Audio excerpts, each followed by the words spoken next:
Bienvenue à ce numéro du Journal des Journaux Paris du 26 septembre au 2 octobre 2016. Semaine durant laquelle l'hebdomadaire La Roue de l'Histoire est revenu sur les élections locales du 8 janvier 2017 en s'interrogeant si tiendront-elles à la date prévue. Pour ce journal, le temps presse, le chronogramme se resserre et rien ne se profile à l'horizon. Le budget prévisionnel de 19 milliards de la CENI est loin d'être bouclé. Une session du CNDP est convoquée pour le 4 octobre prochain afin de statuer sur la question, nous apprend l'hebdomadaire, qui poursuit que les inquiétudes sont réelles tant au niveau des partis politiques qu'au niveau des partenaires techniques et financiers accompagnant le processus électoral 2016. Les élections locales pourront-elles se tenir à la date du 8 janvier 2017, s'interroge-t-on selon La Roue de l'Histoire.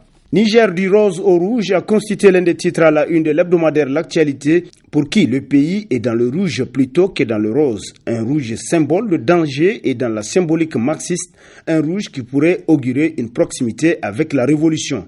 Peut-être les prémices et signes avant-coureurs de ces différents fronts qui s'allument partout dans le pays d'un chamboulement prochain. Les choses pourraient donc s'aggraver avec ces velléités de révolte sociale, avec les tournures que prennent ce vrai faux coup d'État, cette absence de dialogue avec les partenaires sociaux, avec ce manque cruel d'argent, avec ces menaces de rébellion qu'évoquait Jeune Afrique sur l'hebdomadaire qui poursuit que le rouge est le signe aussi, peut-on le concéder, du feu. Et quand un feu s'allume, on l'éteint. Pour son pays, il faut souvent avoir peur et reculer, n'a rien d'humiliant.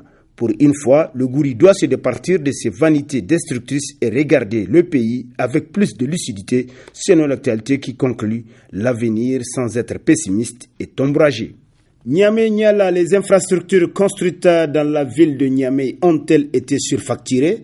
S'interroge dans ses colonnes l'hebdomadaire Le Monde d'aujourd'hui qui nous apprend que selon un architecte, il y aurait une grosse escroquerie en dessous de ces ouvrages qui auraient été exagérément surfacturés. Le montant dépasserait les 500 millions pour les grands ronds-points et 300 millions pour les petits.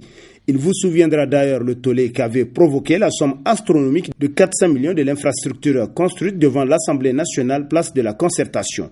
Comme quoi, une occasion en aura été offerte à certains des concepteurs de ces travaux pour arnaquer les pauvres contribuables nigériens selon Le Monde aujourd'hui qui renchérit. L'un dans l'autre, nous estimons que la Alcia doit mener des investigations approfondies, surtout pour la construction des infrastructures au niveau des ronds-points, afin de détecter les surfacturations et en sanctionner les auteurs. Un autre scandale au ministère de l'enseignement primaire, le directeur général de la promotion des langues nationales fait main basse sur le matériel de l'État au profit de son ONG, s'exclame l'hebdomadaire Le Nouveau Républicain, qui nous apprend qu'il s'agit du matériel de reprographie d'une valeur de plusieurs millions de francs CFA, du matériel de bureau et informatique estimé à plusieurs millions de francs.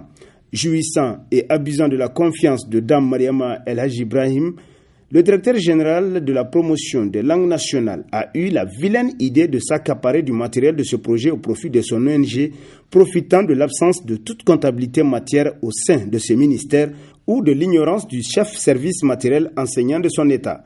Ce détournement de destination qui consiste en une appropriation pure et simple des biens publics devait inspirer la Halcia qui aurait mieux à faire dans d'autres secteurs selon le Nouveau Républicain. Dans le panier de la renaissance culturelle, Lawan Magaji, un ministre qui gère tout sauf les catastrophes, titre dans sa rubrique Nation, l'hebdomadaire satirique Le Hérisson, pour qui les catastrophes naturelles, le Niger en a connu cette année.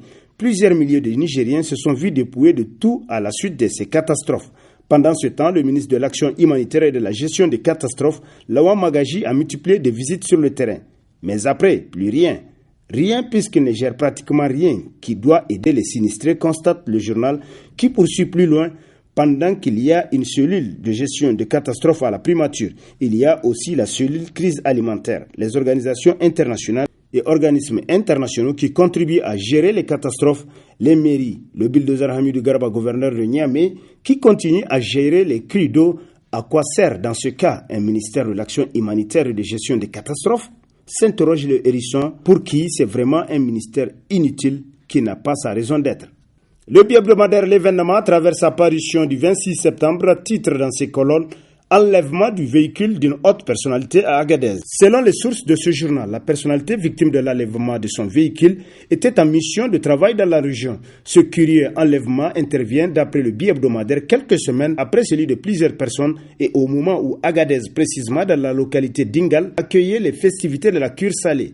Pourtant, à l'occasion de cet événement, un important dispositif de sécurité était déployé dans toute la zone. Cet acte qui sonne comme une alerte lancée aux autorités pour le renforcement de la sécurité dans cette partie du Niger intervient aussi au moment où la capitale de l'Aïr se prépare à accueillir la fête tournante du 18 décembre sous l'ambitieux programme d'Agadez Sokni, souligne l'événement. La session du complexe scolaire Bédir a des tiers annulés, titre dans les colonnes de sa parution du 27 septembre, l'unique quotidien privé de la place L'Enquêteur, qui nous apprend que le feuilleton à rebondissement de la session du complexe scolaire privé Bédir à des privés vient peut-être de connaître son épilogue. En effet, les autorités en charge du ministère de l'enseignement primaire ont décidé d'annuler purement et simplement la session du complexe à des tierces personnes. Parmi celles-ci, l'ancienne ministre Mariama El Haji Ibrahim, qui avait fait l'acquisition de 330 parts sociales des 1000 parts que détenait un certain Rachel Ekram Bilgin dans le capital social de Bédir, selon le journal qui poursuit que la gestion de cette affaire a été en réalité un révélateur de la lutte pour le leadership politique que se livre l'actuel ministre de l'enseignement primaire Daouda Mamadou Marté et sa prédécesseur Mariama El Haji Ibrahim pour le contrôle de la fédération PNDS d'IFA, conclut l'enquêteur. Quand Amadou Boubacar Sissé fait les yeux doux au président Issifou Mahamadou, a constitué l'un des titres à la une de l'hebdomadaire satirique La Griffe, qui nous apprend que les deux hommes ne se sont pas rencontrés depuis le départ fracassant d'Amadou Boubacar Sissé de l'équipe gouvernementale. La suite est connue de tous.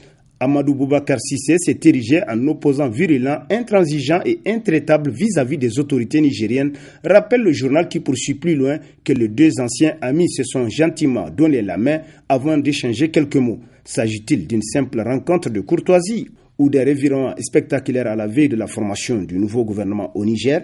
S'interroge La Griffe. Libération de Soumana Sanda titre dans ses colonnes l'hebdomadaire Le Courrier qui nous rappelle que ses premiers mots ont été à l'endroit de tous les militants et sympathisants du parti, de l'opposition politique et de tous les Nigériens qui n'ont jamais cessé de le soutenir lors de cette difficile épreuve qui lui a été imposée.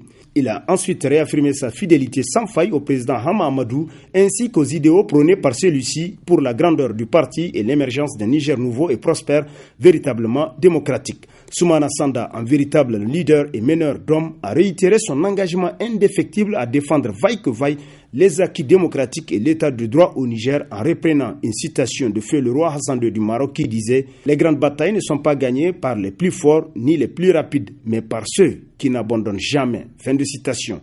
Une façon pour Soumana Sanda d'exprimer sa détermination à poursuivre le combat pour la restauration de la démocratie et la défense de la République aujourd'hui mise à rude épreuve par le régime en place selon Le Courrier. Un député dans le trafic de drogue au Niger pour l'image du Niger, la justice doit sévir, titre à sa une l'hebdomadaire Le Républicain, pour qui dans ce cas la justice doit agir.